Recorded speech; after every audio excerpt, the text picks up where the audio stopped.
Welcome, Coaches Roundtable. I'm Ed Codi. To my right, the Swami, George Abraham. To my left, the Tiger, Albert Campman. Let's go to Spotlight Honors in swimming, high school swimming. Slippery Rock High School junior Rayleigh Fajon. She was named District 10 Region 1 Girls Swimmer of the Year. Girls Basketball Honors, senior Elena Rocco, North Catholic. She's a Tribune Review 4A Player of the Year. She averaged 19 points a game during the regular season, 21-6 in the playoffs, and her 26 points in a title game gave the Trojans the win over Blackhawk. Blackhawk becoming the eventual state champions. For her career, Elena Rocco, 1,760 career points, and she's headed to Harvard. Catherine Kelly, Monotol, averaging 19.3 points per game, 1,452 for her career. She led Monotol to an 18-7 record. She was the Butler Eagle Player of the Year. Rocco and Kelly, they are our Coaches Roundtable Co-Players of the Year. Honorable mention goes to Lydia Betts of North Allegheny, who had a terrific year, and I believe she's a junior. She'll be back next year. Boys Basketball Honors Tribune Review, Joseph Roth of Elwood City. He's the 3A Boys Player of the Year, averaging 25 points per game. Led Elwood City to an 18-8 record playoff, and they got bumped, losing in overtime to Deer Lakes, plus his 2,000 career points, close to 1,700 rebounds. He has now committed officially to Ohio State for swimming. Yeah, big time swimming program. Chance to really become a great swimmer. He's already a very good swimmer. Where he now is just going to focus on swimming. Yeah. He has all the attributes of a big-time swimmer. Butler Eagle Co-Players of the Year for basketball boys. Braden Littlejohn of Butler averaged 21 points a game, finishes his career with 1,208. And junior Josh Book, Slippery Rock High School, 21 points a game. For us, the Coaches Roundtable, our Player of the Year and MVP honors goes to Joseph Roth of Elwood City. He joins Littlejohn, Book, and we're going to add Max Hurry of North Catholic. Had a terrific year, averaging 23.9 points a game. He scored 1,701 in his career. He has committed to Coker College in South Carolina. Just a tremendous year. I don't know how many times he went over 30 this year. Oh, he had some big games. Yeah, we heard those names weekly. Same ones, yeah. Same ones all the time. Yeah. Our highlights of the week. Let's go to high school softball. What a start for this girl, Sydney Selker of Freeport. Seems like she's been pitching here for a number of years. She had 2 starts, 2 wins, and in those 2 wins, she struck out 29 batters, and she hit 3 home runs. Not too bad. Don't worry about it. I'll strike them out, and I'll drive in the runs. We'll be talking to her about her all year, too. Yes. And the other one is the amazing Lexi Hams of Seneca Valley. She threw a 2-hitter, 14 strikeouts, in a 4-1 win over Pine Ridge, and she belted 2 home runs during the game. These pitchers, often they are also great hitters too. Kelsey Ogen of Butler, she's been an emerging star, 12 Ks and a 6-1 win over Norwin. And Butler's Shaylee Karenbauer, she totaled 7 hits in 2 games for the Tornado. Brianna Smith of Knock, 4 for 4. E. Sherman of Karn City, 3 hits. And Grace Negley of Butler, she had 3 hits also. In baseball, pitcher Charlie Brickle of Mars, a complete game, 5-1 win over Knock, and 4 RBIs he had also in the game. Bowden Lennick of Butler, 3 hits and 2 RBI. Noah Collinger, of Butler, 4 hits, and Adam Manuel of Karn City, 3 hits. In boys lacrosse, Enzo Greco, Penn State recruit of Mars, he had 3 goals in a 21-0 win over Knock. Mars 4-0, they're averaging 16 goals per game. And Greco, he's 6'4". Yes. No one's going to stop this kid. Couple thoughts about softball and baseball. First of all, the softball, the pitchers, they're taking lessons now when they're young. And by the time they get to 9th grade, they're like a 12th grade pitcher. The only thing different is they get a little stronger. But they're already really good, and that's why you hear their names. Starting in 9th grade. I think Selker and Hayes. That's why you hear their names. Both started pitching in 9th grade. It's nothing to hear a 9th grade. And you only need pitcher one like that. You only need one. And the other one is Riverside's baseball team is just. I got them in there. Out of this world. Out of this world. I'm talking about. They won the state championships undefeated last year. They got 3 pitchers that would be the ace on every other team. And you tip your hat to Dan. Been there. He's 80 years old. 80, and he still has that fire in his belly. My gosh. To do it. Girls lacrosse, Lorena Lopez of Seneca Valley, 5 goals. Taryn Holofsky of Butler, 3 goals.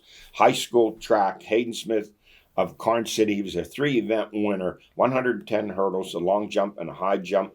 And volleyball boys, how about this? 6'8" Doolin Stober of Pine Ridge had 18 kills. Colton Welter of Butler, 16 kills. Luke Jancy of Pine Ridge, 14 kills. Now, you think with those 32 kills, Pine Ridge would have won. Butler came back to beat him 3-2. And coaching honors, high school basketball, Alan Bauman of Knock. He's the Butler County Boys Coach of the Year. And Steve Andriossi of Karn City. He's the Butler County Girls Coach of the Year. Our stories of the week. Major League Baseball, the Pirates. They're starting to look like the 27 Yankees murderers row. Swept the Marlins 4-0, then beat Washington 8-3 for a 5-0 start, averaging 7 runs a game. 5 down, 157 to go, guys. This is their first 5-0 start since 1983. The only negative, the Pirates are striking out an average of 12 times per game. But other than that, they look pretty good. Pass pretty good. They're doing a couple things. Number one, their bullpen is really excellent. Good. And so you have a bullpen that is in today's world everything, because every starting pitcher goes 5 or 6 innings. And number two, they're moving runners along a little bit. I mean, never saw them do that before. Bunted twice then. Yeah, yes, they did. So they're doing some things. There's maturity there with this team that we haven't seen in a few years. And the third one is that they have an all-star that if you had told me a year and a half ago, I want to get rid of him. And it's Hayes at third base. Yeah, he's become a true all-star. I don't think there's any doubt that any team in the major leagues. Yeah. And a surprising emergence of Jones. Yeah, and I would say too, clutch hitting like used to be. They get guys on with 2 outs, never knock them in. They're knocking them in. And Skeens doing well in the minors. It's just a matter of time you bring him up. That's why I said 2025 they'd be really good. I've said it before, and because they had Jones and Skeens coming. I didn't know that. I thought Jones would come up next year, but they got Jones up now. He struck out 10. When you have stuff like that, you cannot help but be good. And here's what I'm observing, and I'm agreeing with you. I think they're going to make a run there. But what's happened with teams that have done that, like the Nationals made their run, won the World Series, and then they couldn't hold on to the players. Right, that's what happened to the Pirates. Texas got rid of a couple players that helped them win the World Series last year. So the Pirates have like a 3-year window in here, and then they're not going to be able to pay those guys. It's just the nature of the game. Yeah, that's a no-brainer. That's why you hope 2025, 26, 27. Now, they started out 5-0. I'm still not jumping on the bandwagon that much yet. But I'd rather be 5-0 than 0-5. Hey, Major League Baseball, 12 games that I charted, saw 98 pitchers in those games, an average of 8 pitchers a game. That's the way the game is today. The start of the season, I don't think anyone went 7 or 8 innings. You know, that's my sport. I'm a gigantic baseball fan, and I don't grasp putting guys in for three batters, and that's all you're allowed to pitch to. Yeah. I mean, that's a rule. It's a written rule that if you pitch the 7th inning, you're not allowed to come out in the 8th inning. So you're going to see it all year, Eddie. And I've said this before, pitchers. And I'll say it again. Elroy Face must be shaking his head because Murtaugh would bring him in the 6th inning sometimes, and he'd finish the game. And Goose Gossage, as hard as he threw, I was at Pirate games when he pitched the last 3 innings. Yeah, the game has changed completely. You have a 7th, an 8th, and 9th inning pitcher. You have a starting pitcher that goes 5 innings. That's just the way it is. You know, there are reasons for that. One of them is they weren't making $30 million. Yeah, true. But as far as so they weren't worried about their arms, in other words. No, we got smoking Camel and get back out there. Yeah, now if they use the reliever for 3 straight innings, his agent would be calling the. Oh, he's out for a month. If Bednar pitches Friday, Saturday, you can bet he's not getting in there Sunday. Hey, it doesn't matter what happens. In Vegas, they're tearing down the historic Tropicana Hotel built in 1957. You know what's going in its place? The new $1.5 billion home for the new Las Vegas Athletics. And the mayor, months ago, she said, well, the Athletics are welcome to come, but they should stay in Oakland. Yeah, she doesn't want them. And they just offered offered him some the other day in Oakland. Like it's not a done deal. She doesn't want him. Did you see how many they had for the one game? 3,500. Well, they waited in the car. 3,500. They waited in the car. I mean, they've been messed on pretty good. You have to that how many times Al Davis take his team out of the there? stadium's a mess. Yeah. It gets flooded over. They have all kinds of drainage problems. They've let go the basketball team, then the football team. Now that city's going to dry up and blow away. Pretty sad, isn't it? All right, National Hockey Leagues. The Pens remain in 7th place in the Metro despite a 5-2 win over the Rangers. Russ with 2 goals. Crosby 3 points. It's his 19th point per game season, tying Gretzky. It's the most ever in National Hockey League history. The Pens 33, 30, and 10. 9 to play. The pleasant surprise, I was wrong. I didn't think he was going to be very good, but forward Michael Bunting, acquired in the Jake Gensel trade with Carolina. He has 3 goals with 4 assists in 12 games. When you play the Crosby, you have a you're going to look better. You have a good chance of putting points up. I will say this: the team's been disappointing. Very. But Crosby still plays. No, forget about him. He still plays. It's a matter of question now.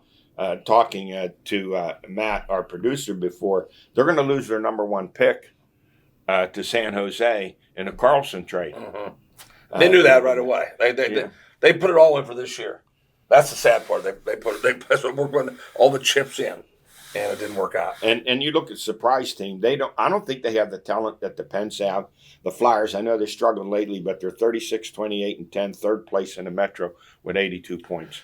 But they can skate. But never thought they would be this good, though. Did you think they would be a playoff team? I did not. That's NHL, and you guys get teams that can skate like they can, and they got a pretty good coach too. And get off to a decent start and start believing in yourself. You've seen it in sports a million times. That was the Flyers.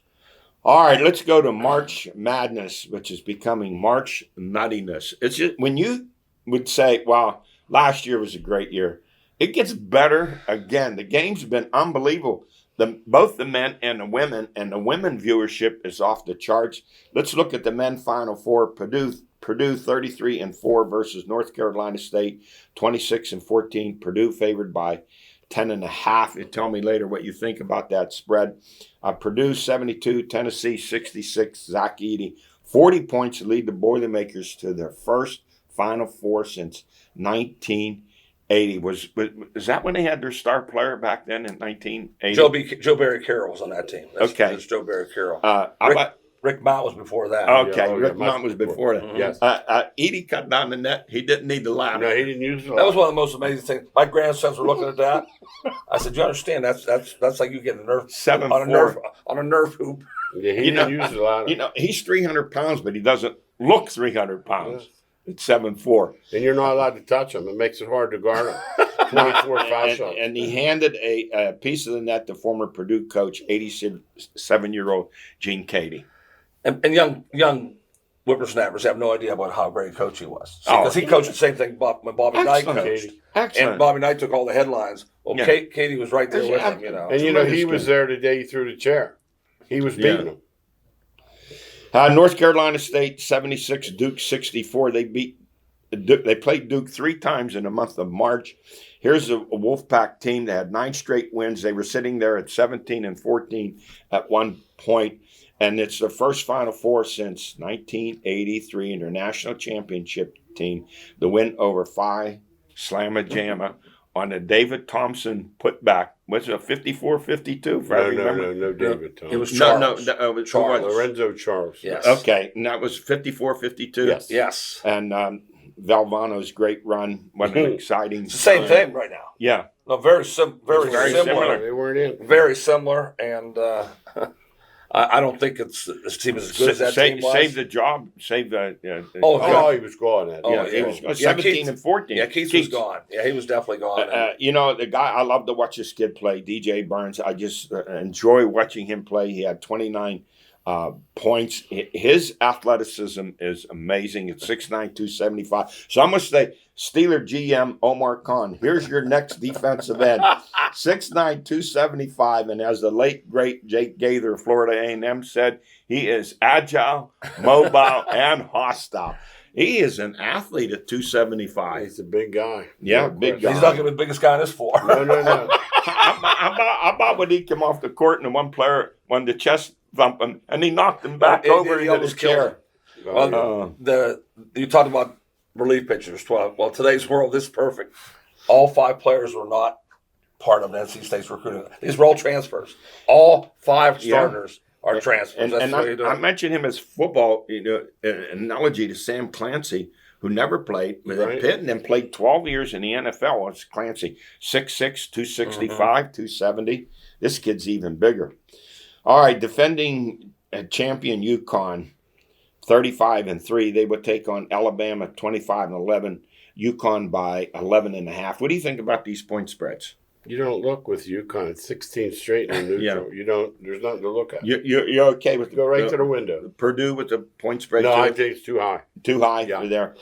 Alabama 89, Clemson 82. First Final Four ever. The previous game they knocked off North Carolina.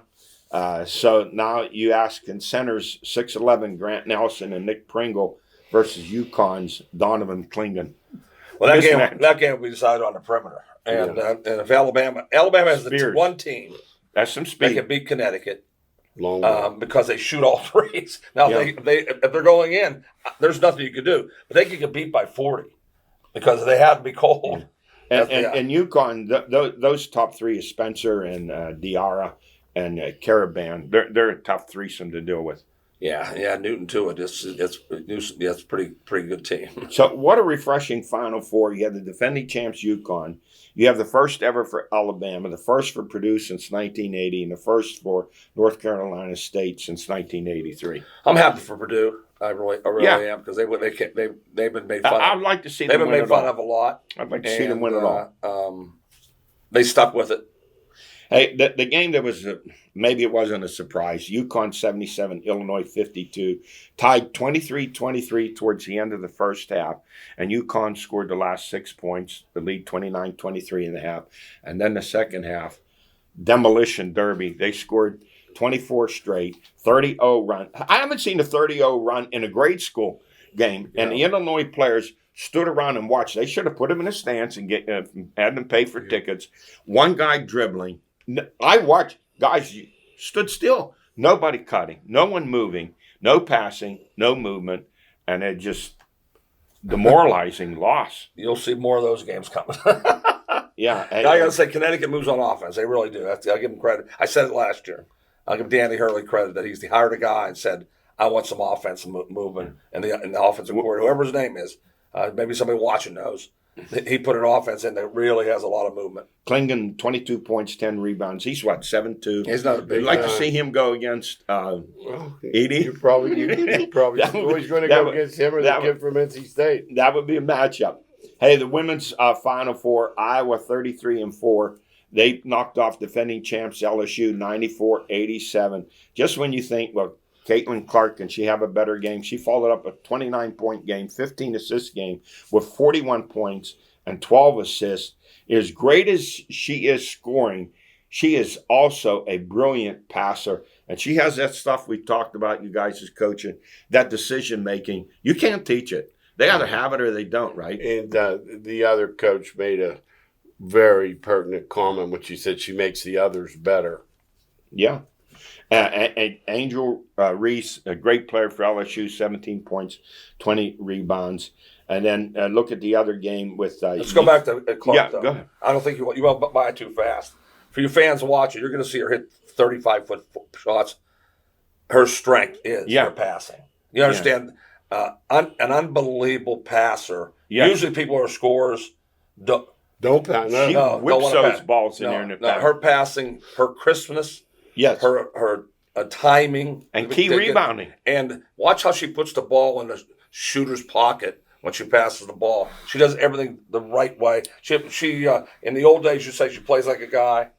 She plays better than guys. Yes, and what you have 8 3-pointers in the game. No, Let me say that she set an NCAA tournament record for 3. She's now hit 70 in her career. Let me say this: I know she trash talks, but there's a double standard here in this regard. I'm not condoning her trash talking, but Larry Bird was glorified for it. Michael Jordan was a big trash talker. Isaiah Thomas, the kid from Duke, Christian Laettner, the stuff he used to say to North Carolina fans. So there's a double standard here. So a guy says something, oh, that's great, that's macho stuff. But a woman trash talks, she doesn't get the same. Well, I don't like either one. I made fun no, of, I'm just saying there is a double standard. There. Maybe out there in the world, I'm saying, but yeah, for me, right. I hate them all. Right, I understand that. Just play. But I'm just saying, while the guys get lauded for it, a woman does not. Tell you why I don't like it. Yeah. My grandkids think it's the right thing to do.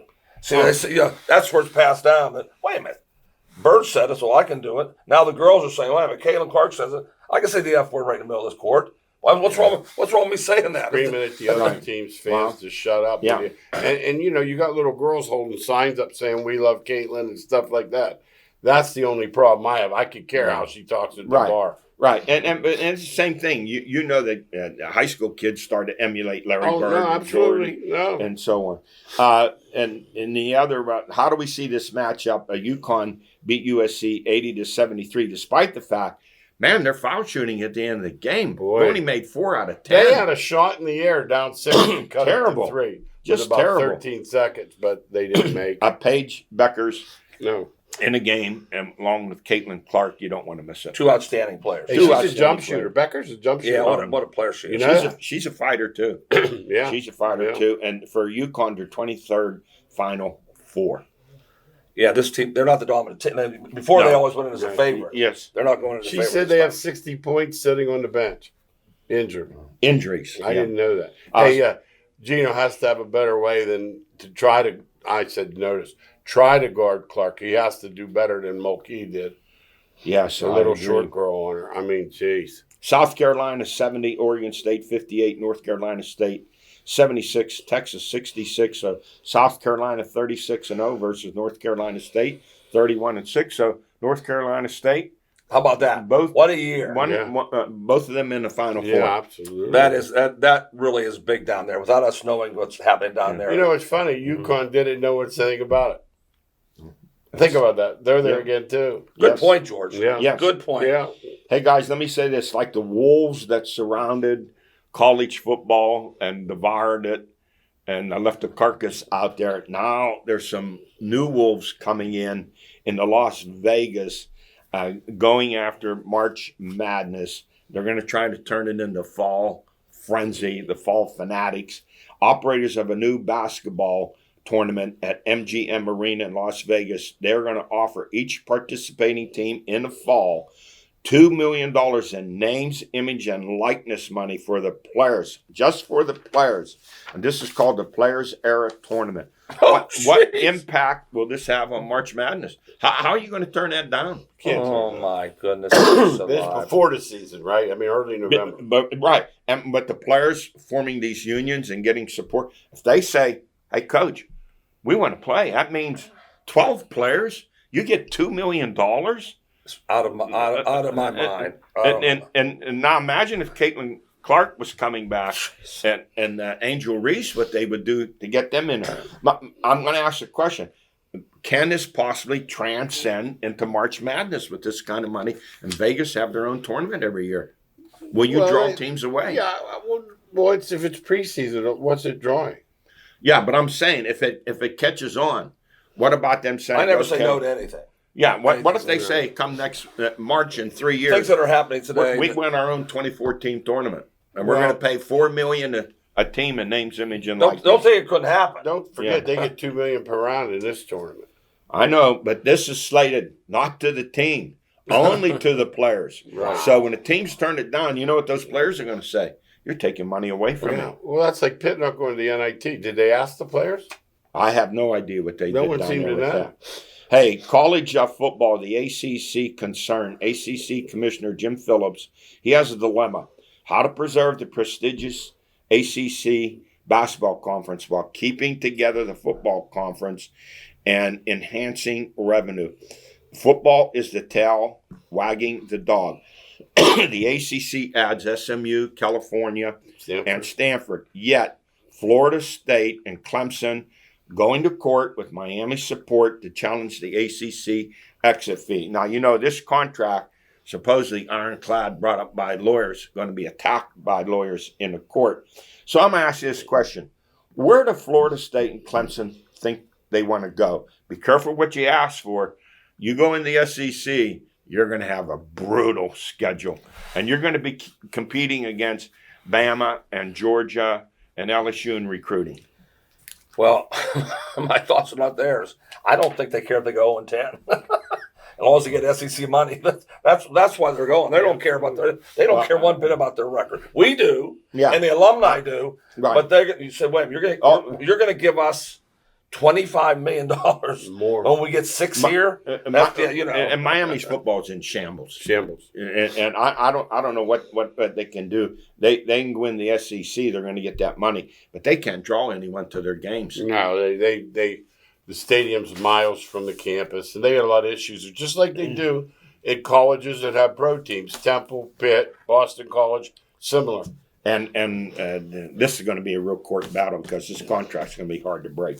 Hey, guys, the NFL, the XFL adopted a kickoff rule. The average kickoff return in the XFL, the starting field position was at the 39-yard line, 38.7 yards. So I'm thinking now with the NFL and the Steelers signed Cordell Patterson, that the starting, I think in the NFL is going to be at the 40 or better. So like Sitting Bull used to say, you speak with forked tongue. The NFL says we want to cut down on injuries, high number on kickoffs. Now they're going to enhance the kickoff return. How are you preventing against injuries? They say they're not getting the running start because they're 5 yards from each other. Yeah, it's called, like in the old Westerns, they went into the banks with their guns. Nobody move, kickoff rule. Nobody move, kicking the ball off. Offense. They want offense. They want offense. And they want offense. That's right. Exactly. All right. It remains to be seen. It'll be interesting to see what happens. That's it for us. We run out of time. We'll see you next week.